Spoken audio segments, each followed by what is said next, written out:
د امریکا ولسمشر ډانلډ ټرمپ ویلي دي چې هغه هند او پاکستان ته خبرداري ورکړې وو چې جګړه ودروي نو امریکا به له دواړو هېوادونو سره تجارت ودروي. ولسمشر ټرمپ د مې په 12مه په سپینه ماڼۍ کې خبرو پر مهال ویل چې د هغه ادارې هند او پاکستان ترمنځ په سمدستي ډول اوربند کولو سره د ايټمي جنگ مخه ونیوله. ما ورته وویل چې موږ به ډېر تجارت له یو بل سره وکړو. راځئ چې دا ودرو. که چېرې تاسې جګړه نه ودروئ نو موږ به تجارت ودرو. ناڅاپه هغوی ویل چې موږ جنګ ودرو. هغو د څو دلایلو له امله ودراوه چې سوداګري یو لوی دلیل و.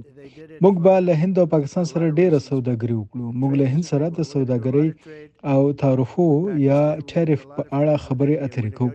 موږ به ډېر ژر له پاکستان سره هم خبرې وکړو. موږ ايټمي جګړه بند کړې ده.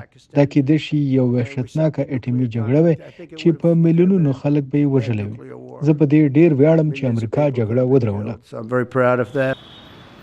نوموړي دا څرګندونې په داسې حال کې کړې چې هند د مې په 9 په پاکستان بریدونه وکړل چې د دوی په وینا د ترهګرو ځایونه په نښه کړل. پاکستان په ځواب کې د مې په 10 پر هند بریدونه وکړل چې وروسته د امریکا په منځګړیتوب اوربند اعلان شوی دی.